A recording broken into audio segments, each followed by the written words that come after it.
Marvel is not dead yet. There's still a good chance to save it. Now, I'm not going to go through all the reasons why Marvel has failed recently because there are plenty of other videos that concentrate on that. I want to focus on where does Marvel go from here? What does Marvel do from here? And I'm here to present ideas in case they need some, a through line in case they need some. And hopefully, if it's good, the word goes around and they can hopefully utilize some of the ideas because I want to see Marvel succeed. I do not want to see Marvel fail. So here are some thoughts and ideas, and I'm going to be specific on what I am thinking about. So I plan to provide you 9 movies in total, which will finish off whatever's left of Phase 5 and onto Phase 6 and finish that off as well. Now, I'm not going to talk about any movies that's already in production, like Captain America or the Thunderbolts, because their story's already set. They're doing reshoots on Captain America. Whatever they're going to say, and it's going to be whatever it's going to be. I'm also going to go detail on the stories. Maybe not full broad detail, but detail enough so you know where to go and why I'm thinking this way, why I think this will help get people back. So please hear me out, because on the first one, I know is going to be a hard sell, but I'm going to show you why this will get everybody back into the seats and possibly interested again and why it's necessary. So the first one on the list is Miss Marvel. I know, I know. I saw the box office numbers. It was not good. I get it. I get it. And not only am I bringing Miss Marvel back, I'm also bringing Captain Marvel back as well. I mean, why not, right? If I'm digging the hole, dig it deep, right? But seriously, there's a reason behind it. But the other question is, why would we give it a chance? Why would we go see this one? I mean, you went with the worst one, Ty. And the reason behind it is that I want to give you something that you want to see. I'm bringing you an X-Men. I'm bringing you Rogue, which is why I'm titling this title Miss Marvel Rogue Nation. And for those who know in the comic books, Captain Marvel is intricately pivotal to Rogue's character development and Rogue's powers. So you need Captain Marvel in this film.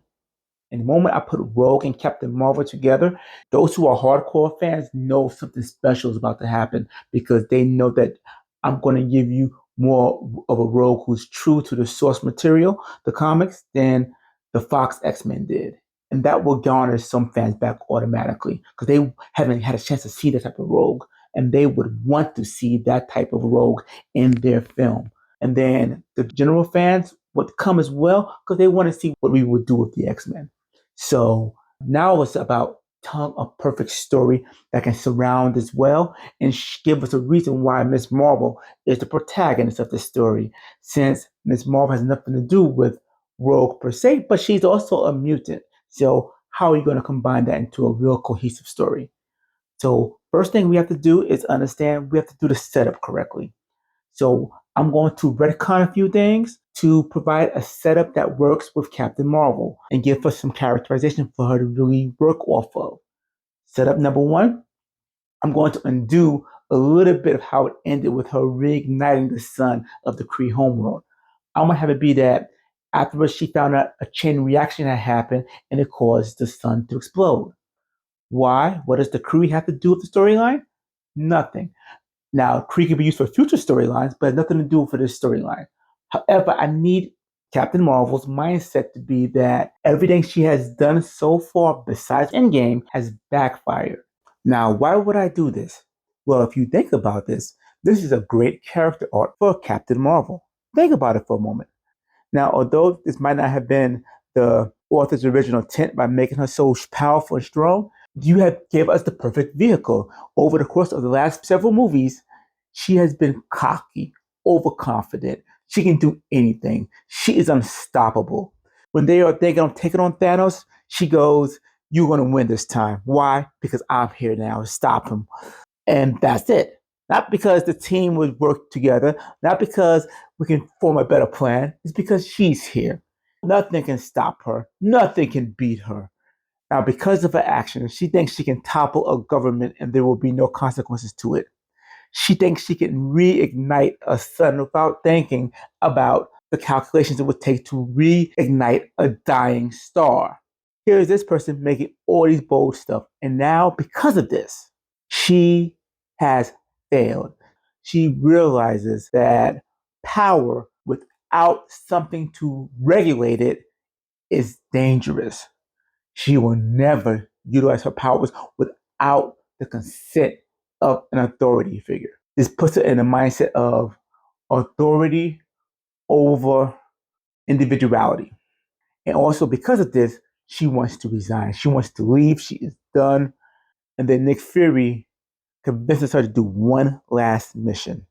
That there was an excursion out there somewhere on a planet Earth, and it seems like another portal thing is opening up between worlds, and he needs her to investigate it because she is the only one with the power to possibly put a stop to it. She reluctantly agrees, and when she goes out there, that's when she finds a blue person thinking it's a Kree.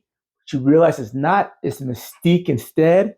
And then she gets jumped by Rogue, who grabs her and during the scuffle, Rogue holds onto her too tight. And Rogue's ability, as those who may know, is to absorb people's abilities, but not only their abilities, but their personality and their memories too. She can absorb all of it. So she does absorb. She holds on to Captain Marvel too tight, and then Captain Marvel falls unconscious, and Rogue gets Captain Marvel's powers. Now, Rogue goes off script a little bit here because instead of following Mystique, she actually flies off because she's disoriented, and she flies off and heads over to Miss Marvel, thinking she's Carol, and thinking that something has happened to her where she switched bodies and she needs Miss Marvel's help. Miss Marvel, being the goody person that she is, agrees to help Rogue, realizing that something happened. But then, before she can even get a chance to do so, Mystique had tracked Rogue and Miss Marvel down and tried to kill Miss Marvel. Why? Because these mutants have left their home world to this world because in their world, they are being exterminated. So they had to retreat and head to our world for safety. And anybody who knows about them could be considered a loose end, so they must be terminated. And that's how Mystique's looking at it. Miss Marvel is a loose end. She has to be killed because if not, she can spill where they are, and then somebody can come after them, whether it's somebody from our side of that fence or from over there. During the scuffle and fight, Rogue and Miss Marvel is able to get Mystique to stand down by Miss Marvel revealing that she's also has a mutation in her, and she's also a mutant like them. And that's when she gets thrown the story that I already told you about what the mutants are going through. And that there are more mutants also in hiding here. And they are trying to stay hidden because something's coming after them. And when we ask what, we cut away and we find that Captain Marvel has finally waking up. She still has her abilities, but they have been permanently diminished.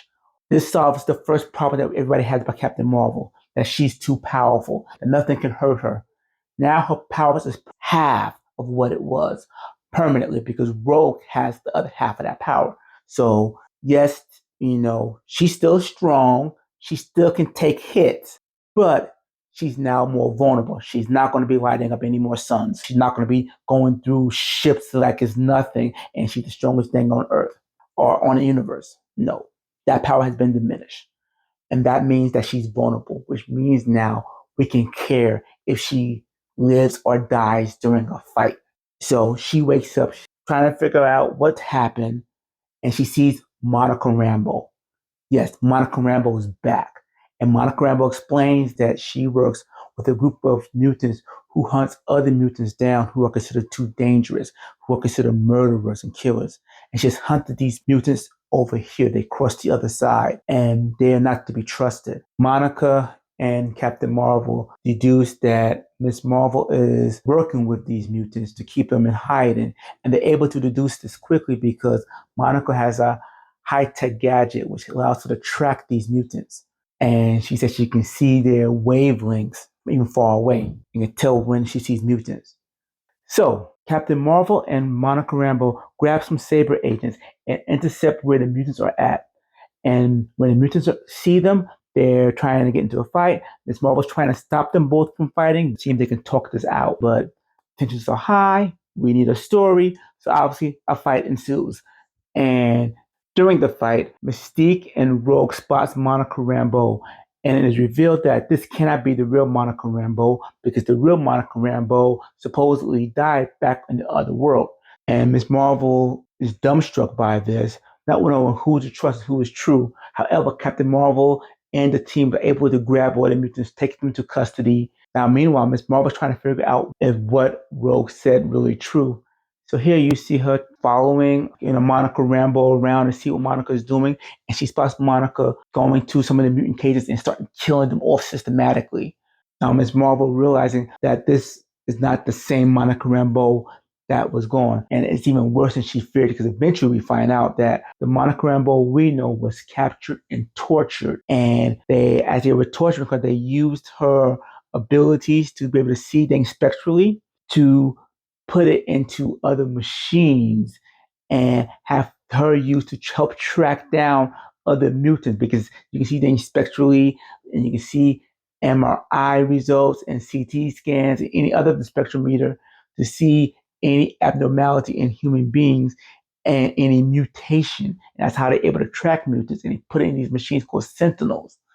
And then afterwards, they did the ultimate horror to her being a mutant sympathizer and they fused her with a machine body as well. So she's half machine, half human, a little bit of a cyborg, but not totally, something totally different. And then they put a sentinel chip in her called Nimrod to take control of her. So she can see everything's going on. She's conscious of everything's going on, but she doesn't have control of her body and her mind. And this is the perfect way that she's just forced to watch herself hunting and killing mutants and can't do anything about it. Now, the Nimrod Monica Rambeau tells Miss Marvel all this so she can just realize how much this person is suffering. And she's actually going to try to kill Miss Marvel because Marvel is, of course, a mutant too. So Miss Marvel tries to make a run for it and get away. And she's trying to free all the other mutants left that she can, including Rogue and Mystique, and they barely make it through. But then they also come into contact with Captain Marvel, who doesn't know what's going on. And they end up getting into a fight with Captain Marvel and Monica Rambeau, who is trying to take them down. But during the course of it, Captain Marvel realized that Monica Rambeau is not who she appears to be and has to fight Monica Rambeau. And together, Captain Marvel, Rogue, Mystique, and Miss Marvel are able to finally take down Monica Rambeau. And they had to decide what to do with her. Now, Mystique and Rogue kind of want to kill it. Rogue out of mercy, Mystique out of saying it's necessity before, she can strike again. But Captain Marvel disagrees with it and she goes, "You're not killing my family," basically. Mystique and Rogue are ready to head out, but Captain Marvel basically is like, "We have to send these mutants back to where they came from." See, both she and Miss Marvel would have had a conversation earlier with Nick Fury about how Earth is at capacity and it can't take on any more people. We've already taken on half the Asgards who now live on Earth. We have already taken on some Skrulls who live on Earth.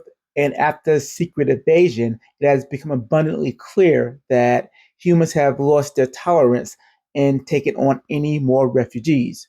So, no, we cannot take them on. And we know from Thanos that his planet was destroyed basically because it became too overpopulated and it had too many people, more than the resources of the planet can handle. We know way too well what happens when the resource cannot meet the demand of the population. So Nick Fury is like, we cannot let that happen here.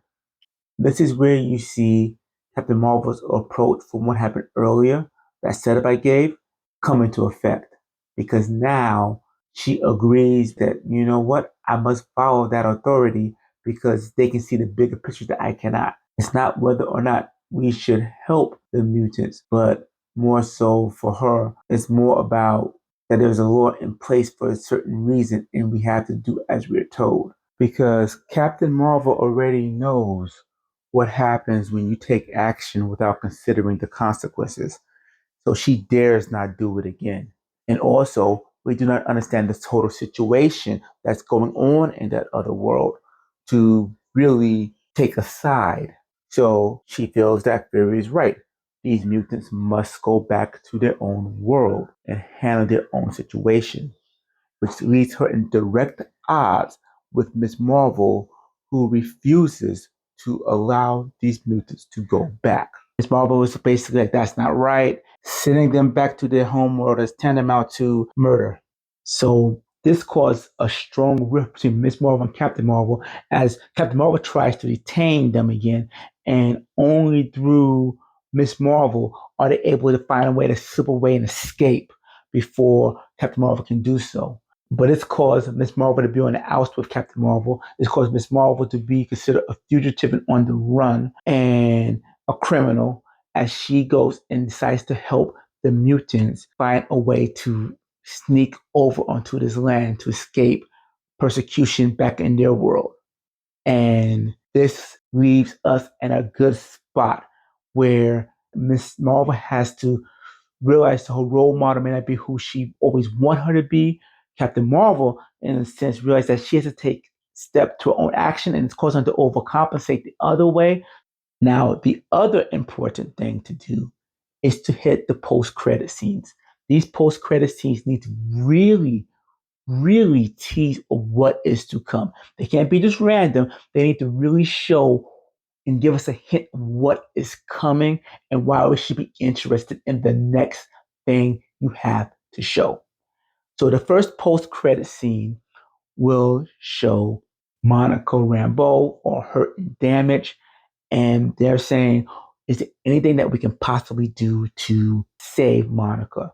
Any way to get our Monica Rambeau back in control of her body and mind? And here you see a man come up, head of the scientist department comes up, and you realize it's Reed Richards. And he said he might have some ideas on how to help her. So this gives you an inkling, oh, wow, the Fantastic Four is coming. Okay, maybe this might be interesting. Yes, I will see what would happen. The second post-credit scene, we see Nick Fury and Captain Marvel found that they did keep some of these mutants, and one has a special ability of seeing the future. And this one shows a vision of Miss Marvel killing Nick Fury. And Nick Fury sees it, and obviously Nick Fury will probably say something like, well, that's problematic. And we've cut to black. And all this is to put interest back between the brands who have been hurt, which is Miss Marvel, Monica Rambeau, and Captain Marvel. Now, the next film that we want to jumpstart would be Black Panther 3, because Black Panther also got hit as well. Black Panther 2 was considered okay, but it wasn't considered strong enough. So we want to hit it with Black Panther 3 and make it very strong. We will also drop another X-Men in it, and we'll call this movie Stormfront. Yes, that means we're dropping Storm. And how we would do this would be we would have Storm set in her world. She was a Wakandan princess, and her mother and father died the way that she died in the comics, where the building collapsed on them and they were stuck. That's where she gets the claustrophobia from, because she was buried alongside with her parents for several days.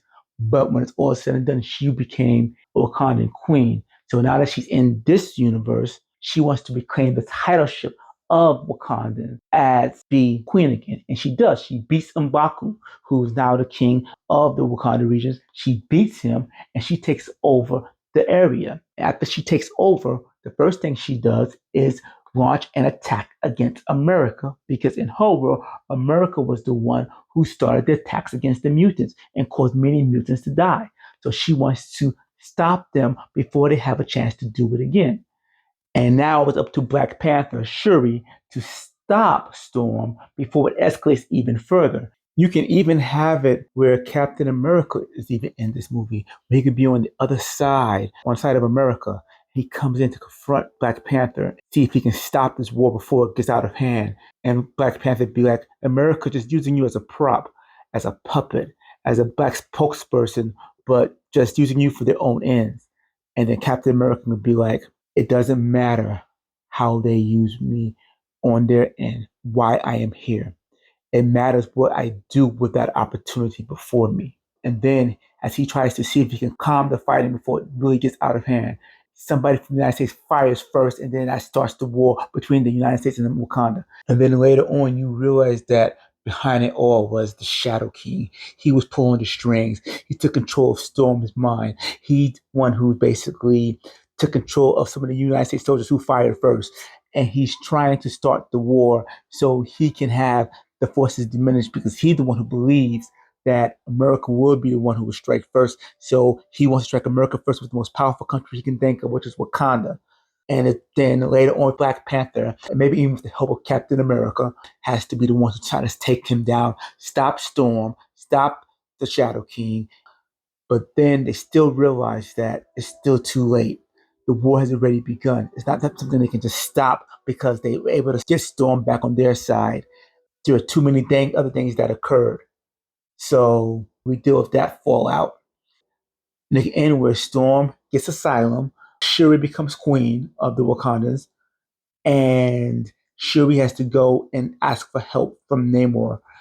Now, how we would do the post-credit scene? We would have the post-credit scene be one thing and one thing only, and this would be a pivotal. Again, we gotta entice people. So the post-credit scene would be after Shuri makes her agreement, she goes to a bedroom, and in the bedroom, she finds her guards being attacked and killed. And then she looks around to see who does it, and she sees herself. And we realize it's an alternate Shuri from the other world. And that alternate Shuri stabs our Shuri and leaves her bleeding on the floor, left for dead. And then the alternate Shuri takes the throne and basically be like, it's good to be queen. And then we fade to black. And then to make it even worse, as the credits roll up, we'll go, Black Panther will return. But which one? And then fade to black. And hopefully, again, introduce another X-Men. Storm will hopefully create more love for it because you know something's coming. You know it's coming soon. And you now realize that there's some alternate people who are taking over ours, which leads to a different type of conversation and hopefully makes you saying that something big is about to happen. I see something's coming. We have mutants here. We have alternate people taking over us here. What's going to happen next? And you find out in the next movie. So the next one we would do would be called Ant-Man and the Wasp 4. One small problem. So what's one small problem about? Well, we quickly find out is that Janet Van Dyne is not Janet Hope's mom, but she's actually an alternate Janet from the alternate world. And she is a mutant, which pays respect to the Ultimate Comics, where Janet in that one was a mutant. And we learned that they never found actually Janet's mom when they went to the quantum world. They found the alternate Janet. Now, the cool thing about this is that this revelation recontextualized everything. Keep in mind, Jan is the one who told the story about what happened to her and Kang. So now we realize she's an unreliable narrator. Anything could have happened. We don't even know if that was really her, or was it Hope's mom who faced off with Kang back in that past? And if I had my way, it would have been Hope's mom who faced Kang back in that past, Hope's mom who tried to stop Kang from getting wet by stealing his core. And when doing so, some of that core energy bounced off into her and it ended up killing her from the radiation. And then this wasp found her dead, read her journals, and got caught up that way. And then when she had a chance to escape with Ant-Man and Ant-Man 2, she took it. Why? Because in her world, her husband and her daughter were killed. Her daughter was a mutant like herself, and her husband was a mutant sympathizer for basically marrying her. So they were killed, and this was her chance to get a second opportunity to have her husband and her daughter. And since she didn't think she would ever see her world again, she was trying to make a life in this new world. But now her world is bleeding over a little bit with these incursions. Now that she noticed that other mutants are into this world, she is starting to help build an underground resistance to help them out. Now, the reason why we do this is because this caused a good friction between Hope and her quote unquote mother, where Hope has to decide what to do with this mother figure who she believed was a mother figure, but now realizes not, and how to deal with that. And Ant-Man also has something to play with because Cassio is obviously an activist.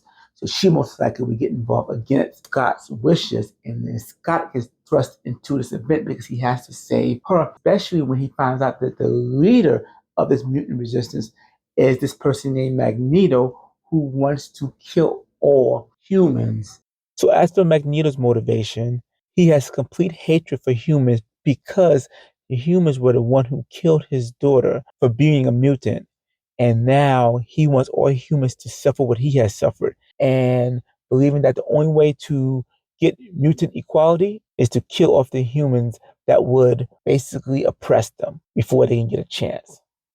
And with this story arc, we have a couple of things to play with. We can have a correlation between Scott and Magneto, as they are both fathers who seem to be unable to protect their daughters from the harsh reality of life.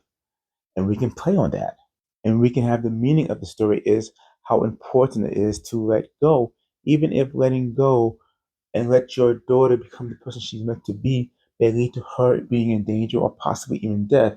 It is still important because without that element, you cannot see how they thrive and what impact they make on the world.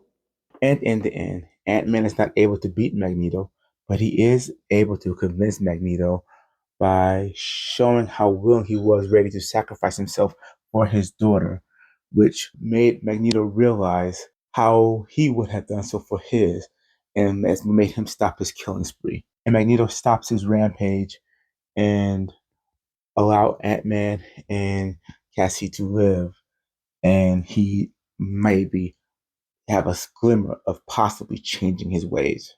And the post-credit scene can be where you see Scott Lang dropping off Cassie at the mother's house, and you see the mother watching it, and then the mother goes on the phone and be like, "Yeah, they're here. Don't worry, we'll take care of it."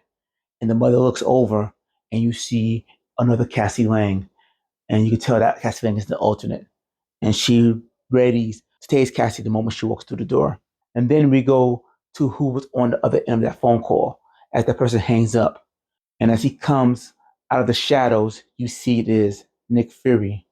And that's when you realize that Nick Fury has also been swapped by an alternate version of himself. And you realize that no one is safe. So the fourth movie would be Shang-Chi 2. Now, if Shang-Chi 2 is already have a good script going on and is well on its way, that's fine. Then you can make the Shang-Chi 3. As long as all the players are still in play, you can still utilize the story. So, well, basically, the story would be about Shang-Chi's sister. Her 10 ring army is being wiped out one by one by this crazy maniac. He's able to kill everybody on sight because he's the best at what he is. And you guess it, this killer is Wolverine. And he's out to kill Shang-Chi's sister. And Shang-Chi has to stop him from killing his sister. And so Shang-Chi's out there to try to protect his sister and his friend from this mass kill who's wiping out everybody he comes across. He's almost like a killing machine. He can't be stopped. You heard him. He gets back up because he has a healing factor, almost like a Terminator with claws, if you will. So he is coming. And this gives us a unique look at Wolverine because most of the time when we see Wolverine, he's always on our side. Now, when we come across this Wolverine, we get to see it from the other person's point of view, the person of a guy who's ready to kill everybody. And if you are in his way, you are dead man. Now, come to find out that the reason why Wolverine is targeting her is because she and the Ten Rings have been trafficking mutants and giving to people who want mutants with powers and special abilities to do stuff. And the one person she trafficked was Wolverine's ward, a young Chinese girl named Jubilee. And Wolverine wants her back. And she's lost, possibly forever. So Wolverine has gone on a full blown rage and he's going to kill Shang-Chi's sister. And at one point, he does get her and he does mess up real bad, basically mutilating her. And what she does then is she and some other people put her in a special project to treat her. And when she comes back out, she becomes Lady Deathstrike, which is why Shang-Chi movie is going to be called Deathstrike. And she's Lady Deathstrike. And then she goes out to go after Wolverine, and Wolverine's trying to go after her, and Shang-Chi's put in the middle. Now, Shang-Chi, once he realized that his sister's been trafficking mutants. He is now on a quest to stop her and try to bring her into justice, while at the same time trying to stop Wolverine from killing his sister. And it puts him in a tug of war in a sense.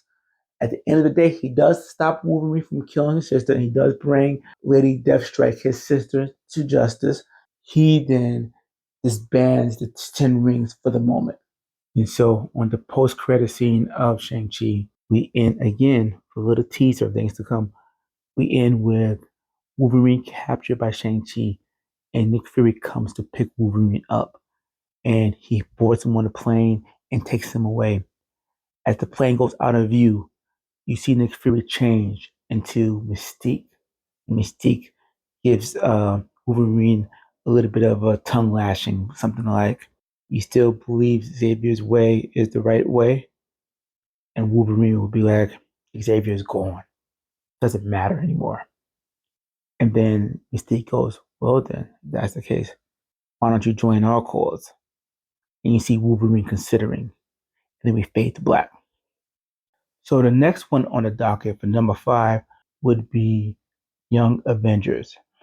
And at this point, I'm assuming that if you're still here, especially, that some of the stuff is interesting. And so you would give Young Avengers a try at this point, even though it might not have seemed alluring before. But you feeling like now you feel like it's going to be part of some type of cohesive storyline. It's going to probably pertain something to do with the X-Men or the thing that's going on with the swapping of people from alternate Earth. So it's going to have something. And you would be right. Because we're going to start off with Riri. She realized that she has lost contact with Shuri, that something's wrong, something's off, because Shuri usually contacts her, and she's not doing so.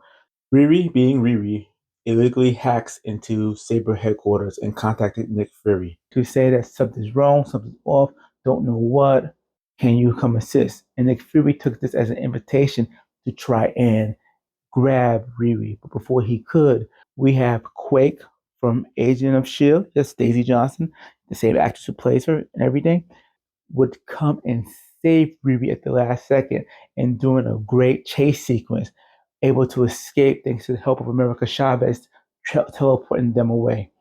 And here we learn that Quake was sent to grab Riri and America Chavez and a few others because Nick Fury had a plan. He said that if ever there was a time when the Avengers were compromised, he would get a new group together to form a new Avengers to help save the planet. And when asked, how does Quake even know that these people have been compromised? Quake lets out that Nick Fury had implanted a chip inside of his heart in case he ever gets disintegrated again to let everyone know that there's trouble. But the alarm has gone off, but yet we still see a Nick Fury present. So that let Daisy know that this is not the real Nick Fury. So she's grabbing people from everywhere she can. So she grabbed Cassie because she was trying to reach Ant-Man, but she couldn't. So she got Cassie instead. And Cassie revealed that yes, these alternates are real. She has two in the basement that thanks to Ant-Man, she was able to be saved because her mom and alternate version of herself was trying to swap her. But Ant-Man has not returned. So you're fearing the worst. They go, you know what? There must be a correlation between these mutants and these alternates that are coming through this alternate world. So they go, who would know best about that? They can't go up to Janet because Janet is no longer around, and they can't go up to the other mutants in the Ant-Man 4 movie pitch because they also disappeared. So they go and search for Miss Marvel, who is still on the run after allowing mutants to escape custody from Captain Marvel and their Saber agents. The only way to get to Miss Marvel is through Kate Bishop. They know that Kate Bishop and Miss Marvel are friends. At least Daisy would know that detail. And she used Kate to find Miss Marvel. And Kate also enlists Yelena, the new Black Widow, to also assist. So that's how the team forms together. Now, they sooner or later find out that the only one who knows how to find these alternates is a mutant named Xavier because he can read the minds and know who is true and who is an alternate. And so they go on a search for Xavier. In order to find Xavier, they realize they need somebody who can track Xavier anywhere because he has gone missing, hiding. People have said he's dead. People have said he's just gone. And that's when America Chavez goes, there's been one person who's able to track people through dimensions that she has known of. The person's most likely dead, but the person might not. And that leads them to go search for the last known sighting of Scarlet Witch. They find that the Scarlet Witch actually is alive. She's been kind of going and hiding a little bit. She tried to kill herself, but it didn't work. So she just wants to live the rest of her days in peace. She's not doing the Scarlet Witch anymore. She did too much horrors as it is from the Doctor Strange movie. She's done. And America Chavez partially agrees, but they need her right now to find Xavier. However, even with the help of the Scarlet Witch, they are still unable to find Xavier, but they are able to find a young mutant named Jean Grey, who seems to be attacked by her fellow mutants as she is seen as a pariah. And we come to discover that she's a pariah to her fellow mutants because it is she who caused the government to attack the mutants in the alternate world, as she became the Phoenix there, a dark Phoenix, and ended up killing a lot of people, wiping out cities, towns, and everyone she comes in contact with as the Dark Phoenix, before she was eventually stopped by the X-Men and brought back under control. Now, she was willing to do her time in prison, but by that time it was too late.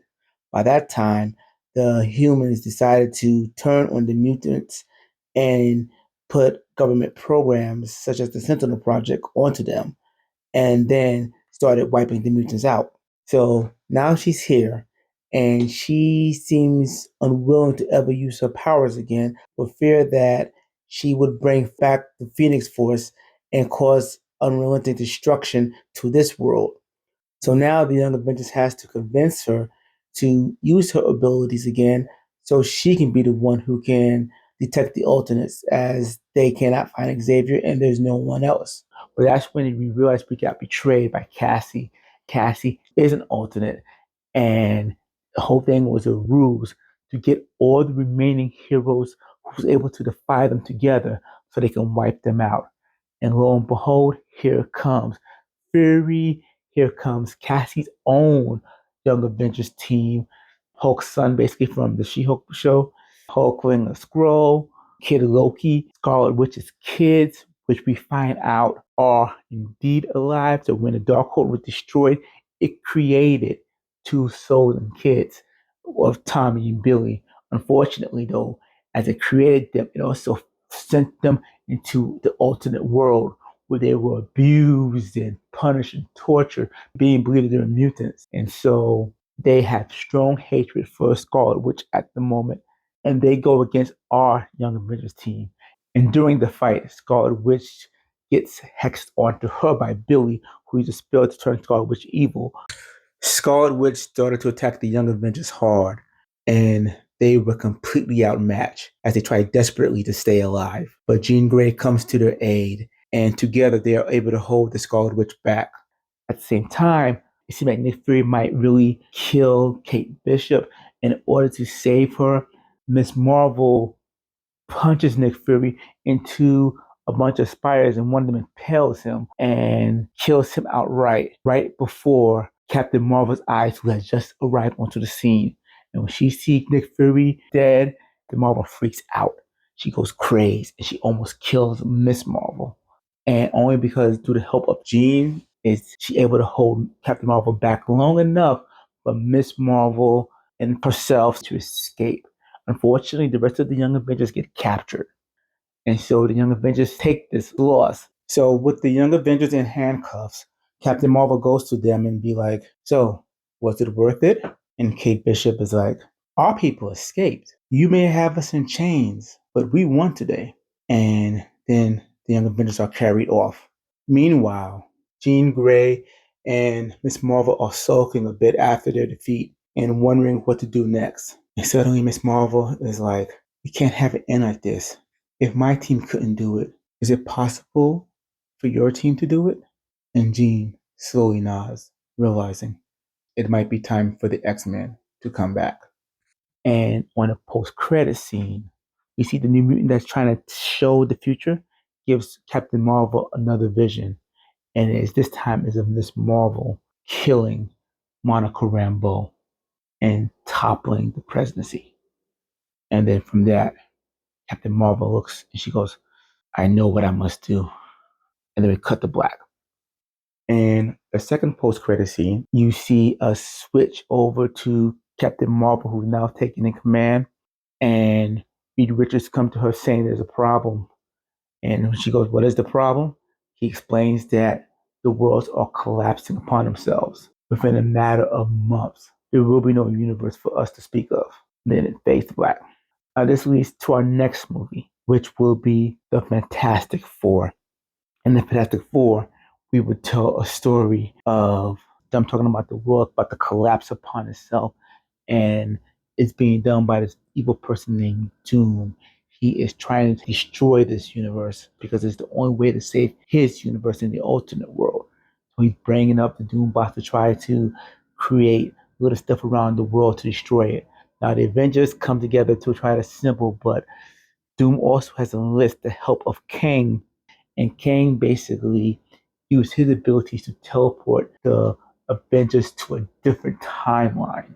There are no Avengers around to help anymore. Now it's just the Fantastic Four and Doom and Kang. So during the course of the battles, they realize that Kang is a descendant of Reed Richards and Sue Storm, and they're able to talk him out and convince him to stop fighting them and join their side to take down Doom. And Kang eventually agrees, and together the Fantastic Four and Kang take down Doom and imprison him and save their universe, at least for the moment. Now, unfortunately, during the battle, Kang does die, and with his death, the Avengers are stuck in the other timeline. But the Fantastic Four vow to find a way to bring them back.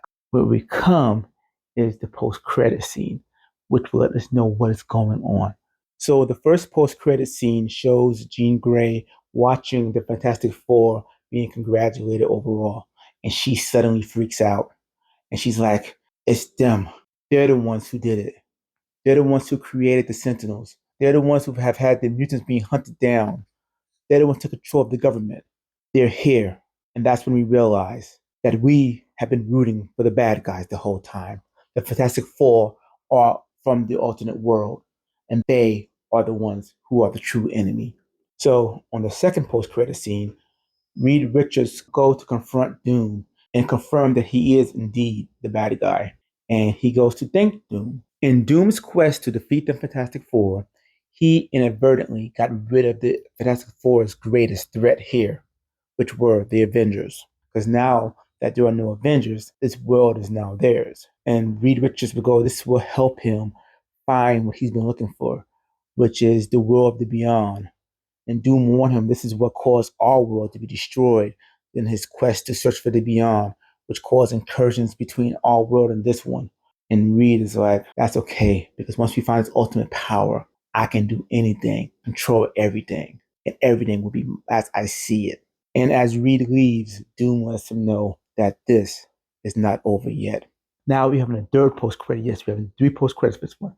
The third post credit is you see the Fantastic Four being praised again on TV. As they get praised, and we see Johnny Storm watching himself on TV in pure shock. He taps over to Sue and be like, "Sue, why are we on TV?" And as Sue looks on, shocked as well, she goes, "What the?" And we cut to black. And we realize that our Fantastic Four is on this Earth and has yet to be formed. And we'll find out how that would happen in the sequel. And as the credit rolls, the credit will end with saying, "The real Fantastic Four will return." And we fade to black. Now, with our seventh movie, which would be the X-Men movie, which would be X-Men versus the Avengers. So how we're going to make our X-Men different than the one from the Fox's version is that ours is going to be more of a battle-worn X-Men. They have done their stuff already, and they have, to some degree, failed, as in their alternate world, they were being, in the midst of being hunted down, almost having a Days of Future Past happening to them midway when they ran over here to this world. And also keep in mind, Xavier is still missing and he won't be found during this movie. And this will give us a feel of, can they still keep the dream alive when the man is not present to do so? So we are going to start this movie off actually where the Human Torch is dating She-Hulk, and they were coming back to their place because She-Hulk and Human Torch got close because, as you may remember, in the Fantastic Four movie, the Avengers got thrown into an alternate timeline, and that means She-Hulk's cousin Hulk was among them. So She-Hulk has been with the Fantastic Four, hoping that the Fantastic Four could bring her cousin and the rest of the Avengers back. So Human Torch and the She-Hulk are dating, and they come back to his place, and they're about to, make out and everything, when Wolverine suddenly jumps through the window and attacks the Human Torch, and She-Hulk has to fend him off. And she is able to fend him off and knock him out of the building, but not before he cuts down the Human Torch. And she has to watch the Human Torch die in her arms. This causes She-Hulk to be enraged, and she goes to the Fantastic Four looking for vengeance. Now, meanwhile, Jean Grey and Ms. Marvel are still on the run from what happened with them and the Young Avengers. And they are seeking to find Jean Grey's old team, the X-Men, which had consist of Cyclops, Wolverine, Angel, and Beast, but they didn't know where to look. And they go to Magneto to seek sanctuary because Magneto has been building a mutant sanctuary to keep those who are mutants safe. And Magneto grants it to them, as he has granted many mutants some sanctuary. And this is where we find some people have come together and start to somewhat form this new X-Men team. We see Storm, who has also retreated from Wakanda after Black Panther was swapped by an alternate version of herself and started hunting her down. So she had a secret refuge here as well. We see Wolverine, we see Rogue, Mystique, and Iceman. And this will eventually become the new team of the X-Men. We find that Magneto had sent Wolverine to kill Human Torch and start killing off all the Fantastic Four member, as the Fantastic Four member are evil in their world, and they have crossed over to this world, and they are the ones who had created the Sentinel Project and started to hunt down the mutants, and also put events in motion that started to destroy their world. So they are seen as the bad guys, definitely by Magneto's standpoint, and must be killed and destroyed. And Jean Grey views it as wrong to go on an assassination ploy, and it's not what Xavier would have wanted. And Jean becomes increasingly concerned as she realizes Magneto's plan is to take out all the alternates from this world who have come over here to harm the mutants. And so that goes with the Fantastic Four. Meanwhile, the Fantastic Four also have a plan as well, as they realize that the mutants have attacked and killed one of their own. And the only way to stop the mutants was to bring the Avengers back from the alternate timeline. It wasn't the original plan to bring them back, but now that the X-Men have made their moves, they see no other alternative but to use Earth's greatest heroes to wipe out the Fantastic Four greatest threat.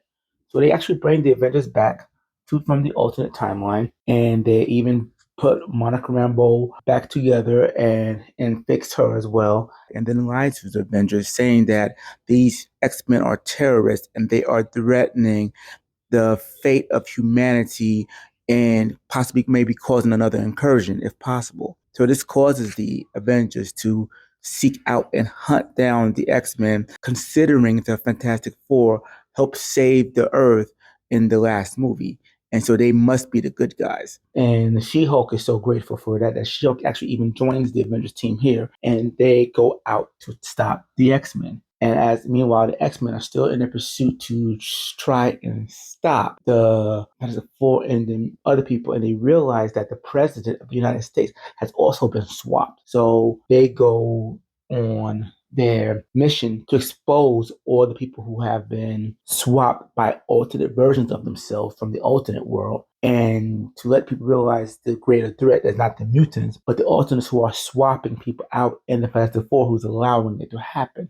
Now, this is where we find out that this team here also, unfortunately, has more conflicting priorities than probably the original team did of the X-Men, as this team doesn't trust each other. Jean Grey does not trust Magneto, who's more militant. Even though Magneto is trying to honor Xavier, his more militant ways are in great conflict with his ways, with what Xavier was proposing of his dream. And so Jean Grey doesn't trust Magneto and doesn't want Magneto to lead the X-Men.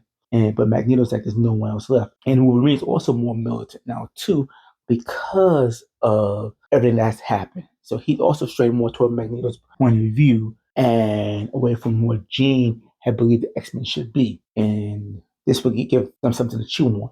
But Wolverine will also form an attachment with Miss Marvel, who will kind of soften him up a little bit, not change him, but enough for him to like her, and that will anything to happen to her, and that will come later on the story. This will also cause a time for Storm to emerge as the leader of the X-Men group and be the person who can lead them through this and hopefully help keep the dream alive, even if it's a little bit different than how originally was intended. And eventually, as they go to expose the president as being an alternate, they come in direct opposition with the Avengers. And the Avengers team will consist of Captain America, Captain Marvel, Monica Rambeau, who will be named Photon officially by this point, Black Panther Shuri, Shang-Chi, Thor, Hulk, She-Hulk, and the Scarlet Witch. And through this fight, certain things has to happen. One, Magneto will actually fight with the Scarlet Witch. And during the conflict of the Magneto fighting the Scarlet Witch, Magneto will see his daughter in the Scarlet Witch. In the Ant-Man pitch, I expressed that Magneto's daughter was killed for being a mutant. And that person looks exactly like the Scarlet Witch. And Scarlet Witch has been also hexed by her son Billy from the Young Avengers, and she is being forced to be part of the Avengers team and under control of Billy. And the X-Men trying to bob and weave as they try to figure out how to expose these people and let the Avengers know that they are fighting the wrong people. During the fight, She-Hulk needs to get knocked out of the fight. And she needs to be incapacitated in some form and knocked out in a way from everyone else.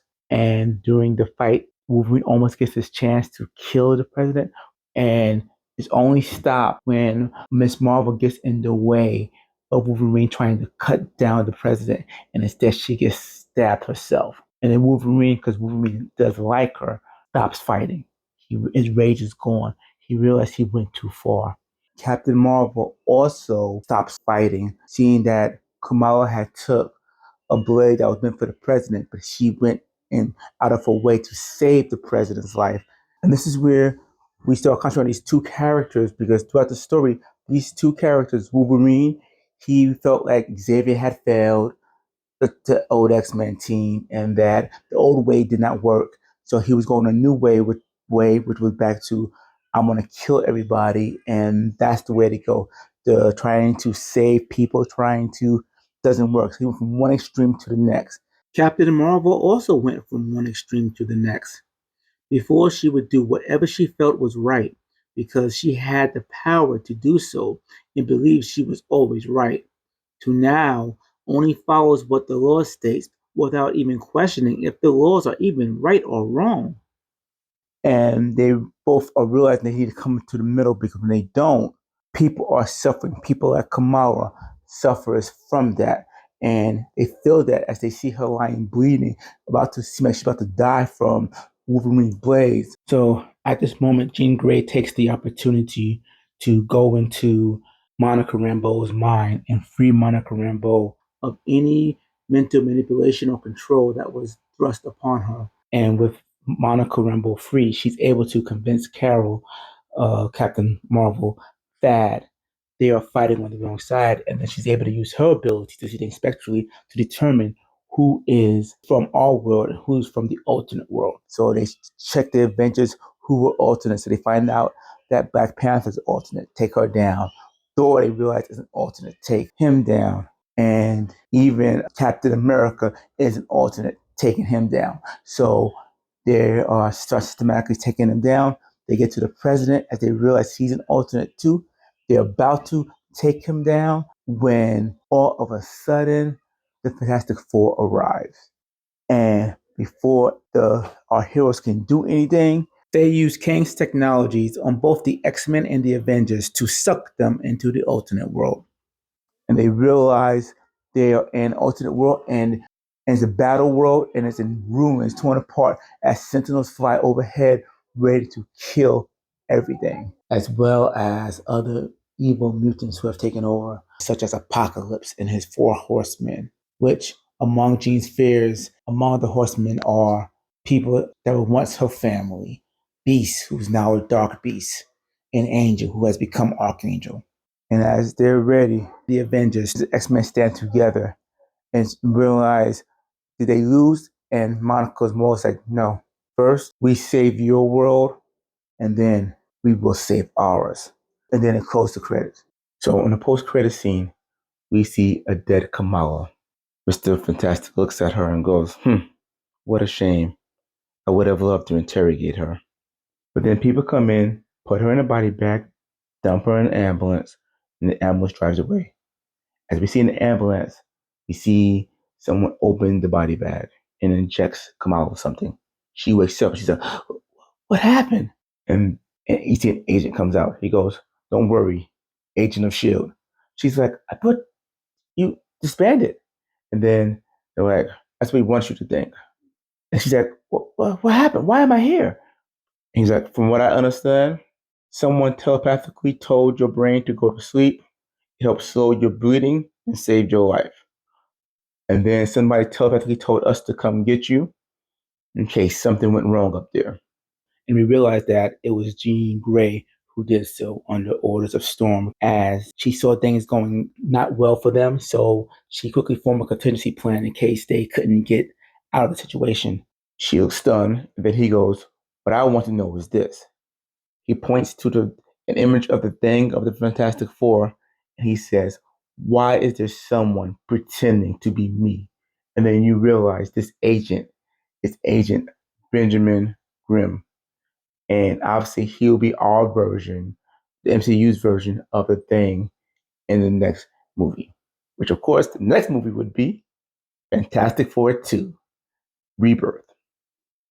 And the second post-credit scene that also will come into play in the next Fantastic Four movie is She-Hulk suddenly waking up. And she is, remember, I told her she was incapacitated. So she never got warped away like everybody else did. So she's still on our Earth. And she wakes up and she's like, what happened? And we fade to black. And then set up for our next movie, Fantastic Four 2, Rebirth.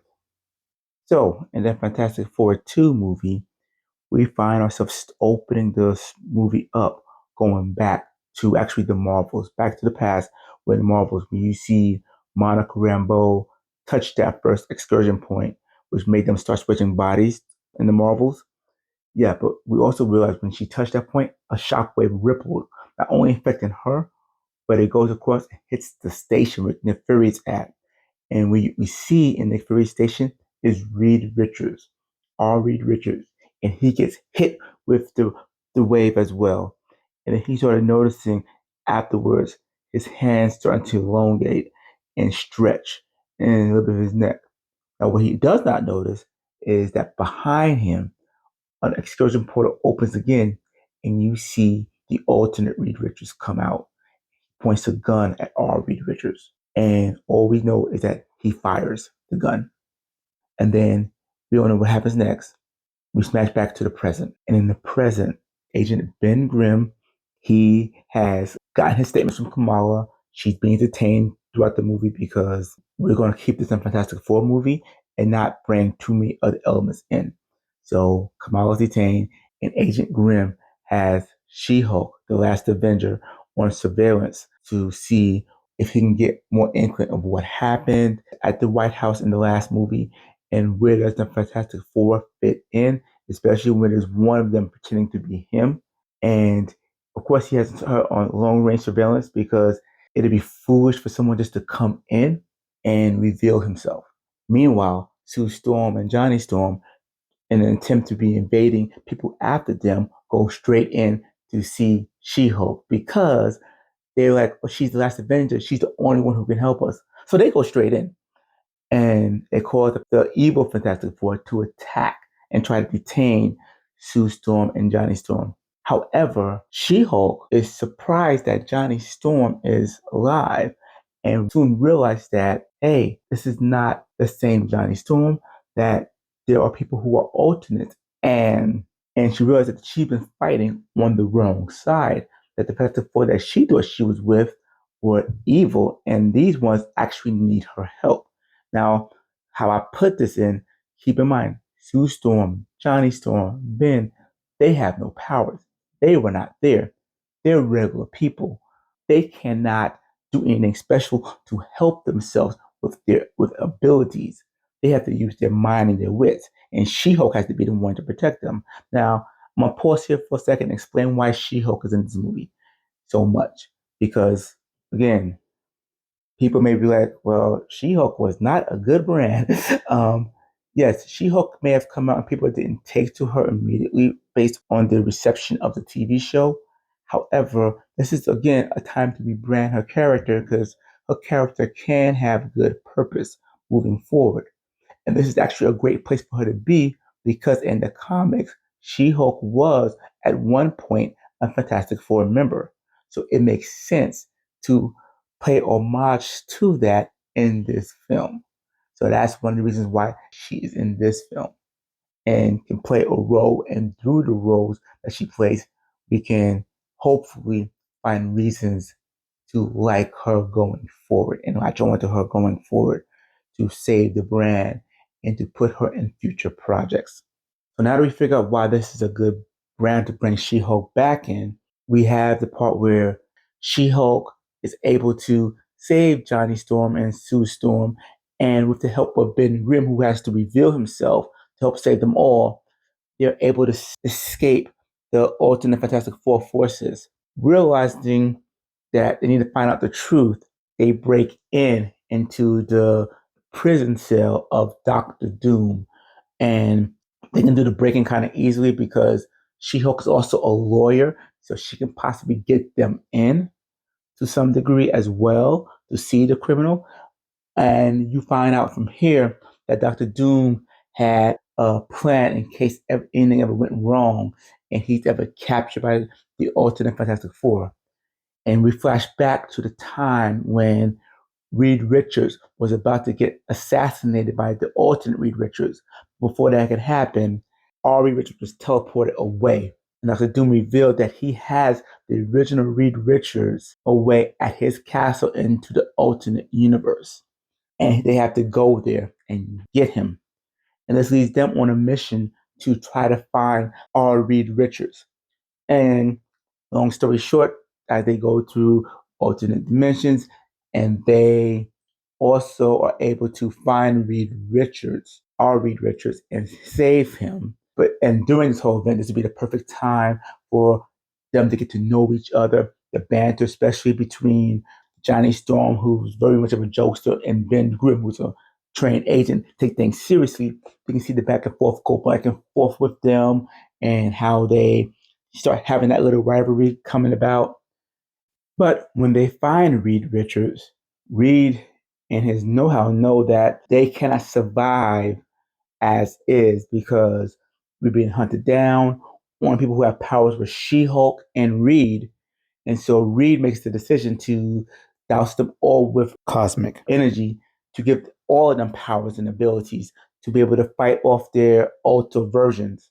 And this is going to be one of the reasons why yes, he'll feel guilty later on that he transformed his friend Ben Grimm to the thing because he and Ben Grimm are friends, even though they haven't seen each other in years.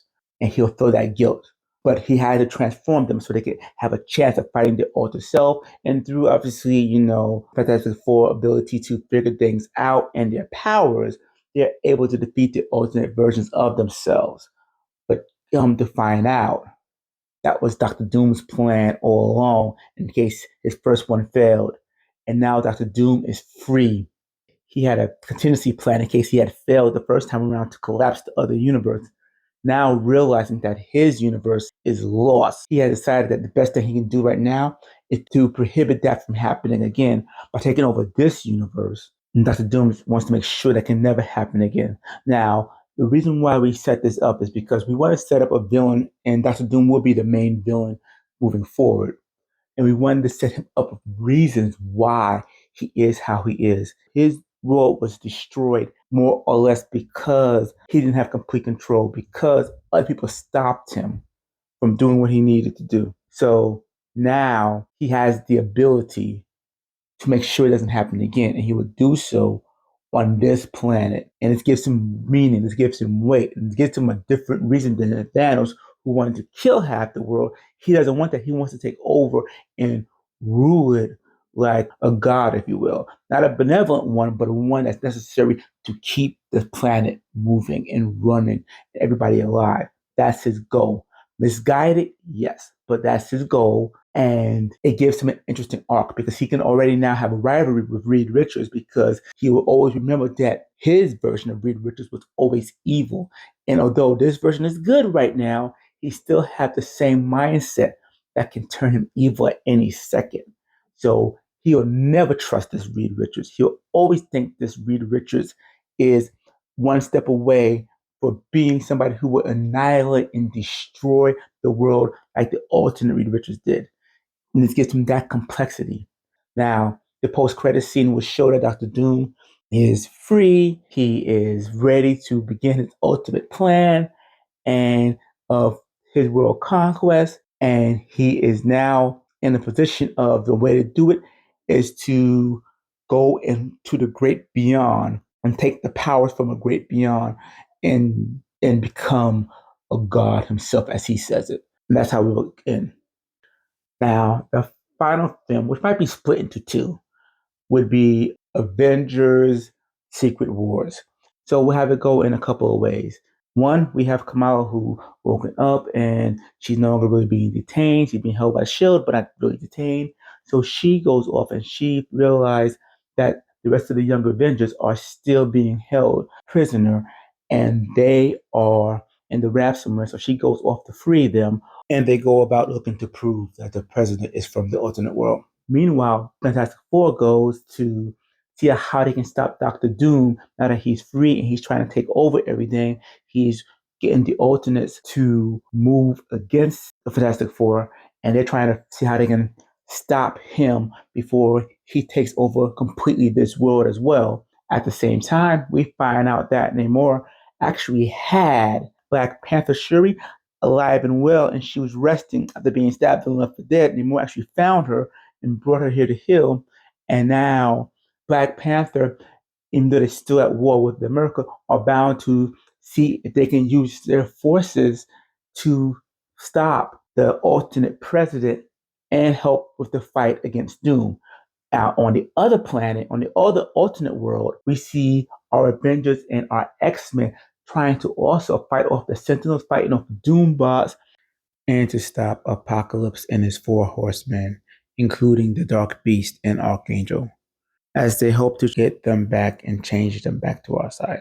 And their quest to try to save as many people as they can and find a way off this planet, because they realize this planet is doomed on this battle world, and find a way, see if they can save as many people as they can back into the other planet, because they realize that Doctor Doom is ready to destroy this universe.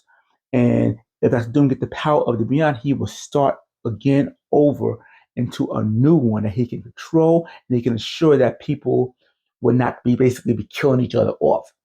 Now, this will lead to a whole bunch of fighting on both sides. And if it is split into two parts, first part will be called Secret Wars, the second part will be called Doomsday. The Secret Wars part would, like I said, work on trying to get as many people as possible. And the Avengers and X-Men will find the original people. They'll find the original Nick Fury, the original Cassie, and those who got swapped out. They will find them, and together they will free the others. Now, there may be some that may not make it, like maybe Jan and possibly Hank may sacrifice themselves in order to save Hope and Ant-Man and to get them back. We will have Red Guardian possibly sacrifice himself to save his only daughter left. And Nick Fury may also make the ultimate sacrifice in order to save everyone in the group. So it almost be like a bygone of one era and the beginning of another. But for the most part, they'll be able to find people that we have lost that all gotten swapped out, like President Ross, the real one, and try to get them out. Now, if we have to split it up to two parts, it may end with Doom's actually reaching the power of the great beyond, if you will, the beyonder's power, almost like a godlike status. He warps and changes the world into his image. And everybody's almost changed with it, with the exception of Kamala Khan. And the reason why Kamala Khan gets away with this is because of the cosmic band on her wrist. So then she can start in the second one, start trying to help get everybody's memories back in order to defeat Doom once and for all and bring the world back to where it originally was. Now, Miss Marvel will also have help. She will find out that Peter Quill, who's also on Earth, is also unaffected by this, mainly because he's half celestial. Shang-Chi was also not affected thanks to the 10 rings on his arms.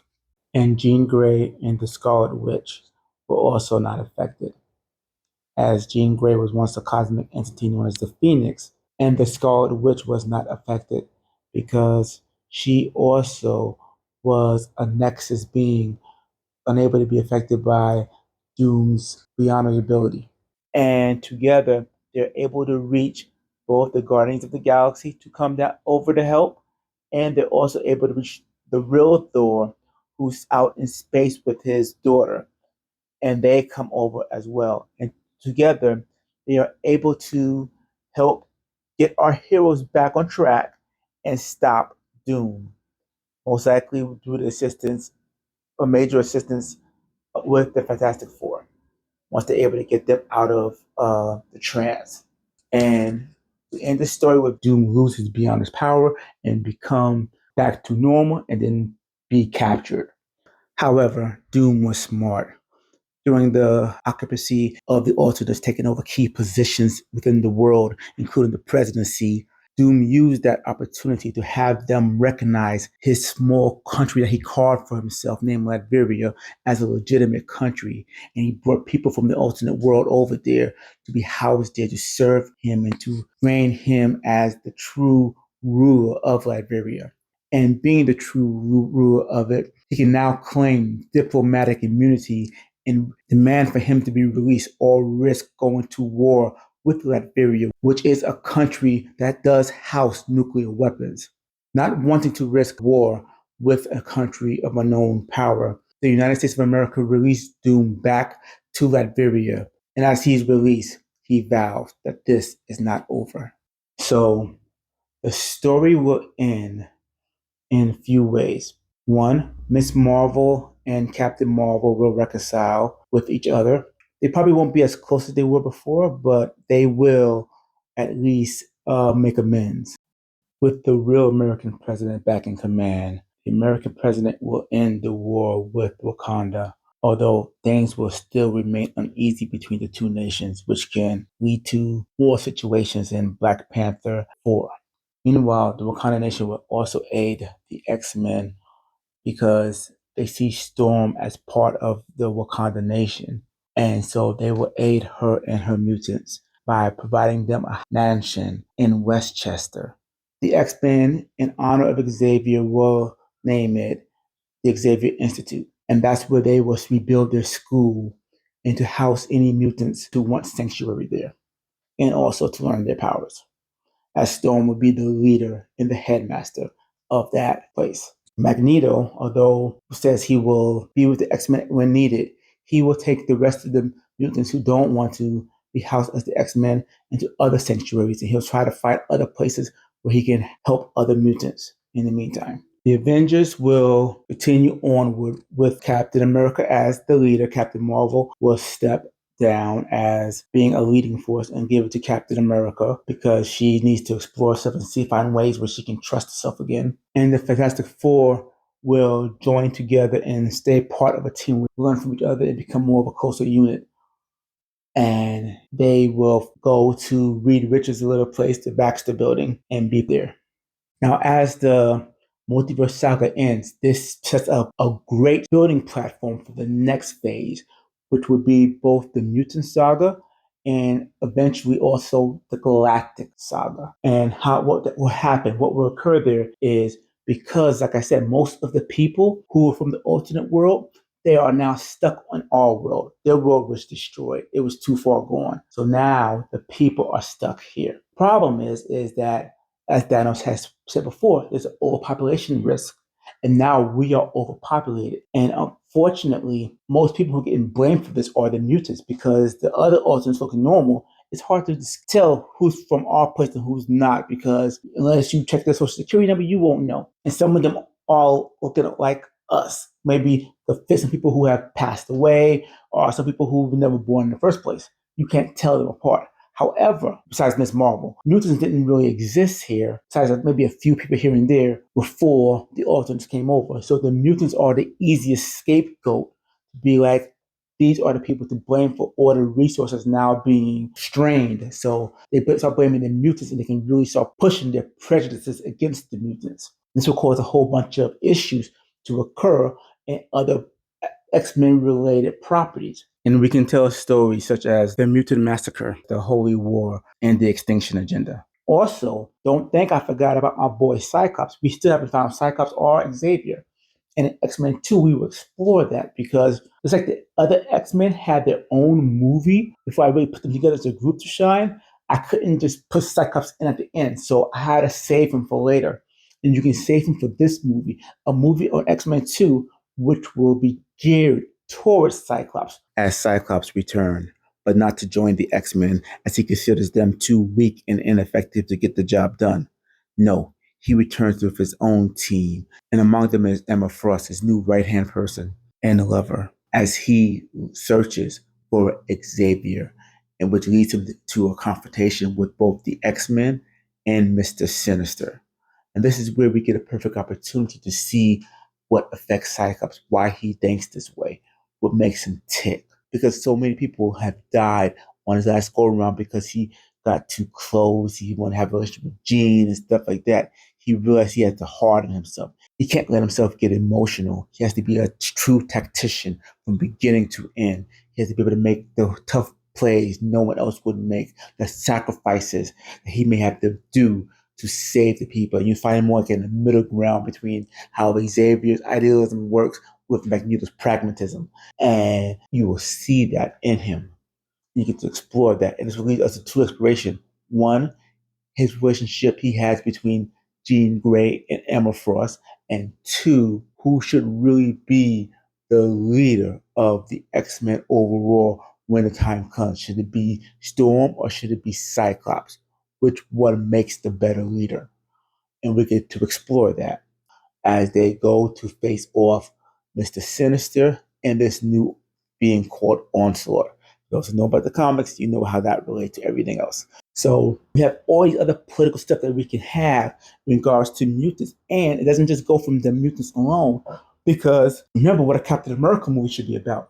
Captain America movie should be about the ideals of America versus the reality of America and where does what fit and where. So you can have a lot of stories in regards to that as well, in regards to the overpopulation, to the security, to what we do within our government. Now, obviously, this leads to another thing because, like I said, it's overpopulation going on Earth. So, what should we do?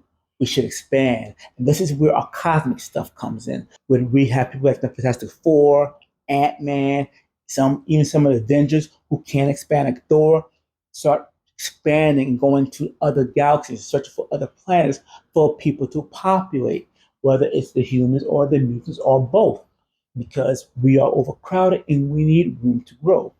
So they can do that and can get them put in the galactic stage where we can face off on some things, like find ourselves facing off the Brood, the Shi'ar, and the Kree and the Skrulls and other people as well that can be more lifting. And we can take these incidents to explore different types of stories, especially like people in Fantastic Four, because Fantastic Four should always be having a science fiction element to it. It can be a sci-fi horror one moment and a sci-fi thriller or sci-fi part which deals with many scientific theories of so many nature. And we should be able to explore these ideas.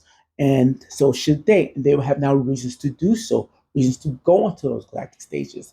And so we can do that. And also, let's not forget, some people in the galactic stage may not be too happy with Earth, especially the Kree who might not be happy with Captain Marvel.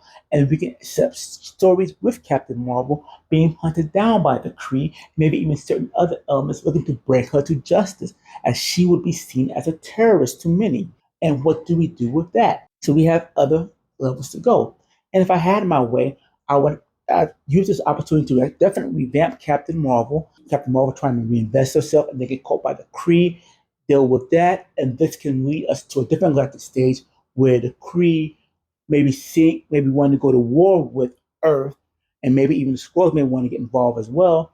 And this can lead to a galactic storm incident where the Avengers may again have to face off and try to stop an invading force from crouching upon them. And if then people still not warm to Captain Marvel, then Captain Marvel could then take the initiative and do a heroic sacrifice somewhere during the Galactic Storm incident. So that way we can continue on the storylines. But people like to like her, then she can continue onward.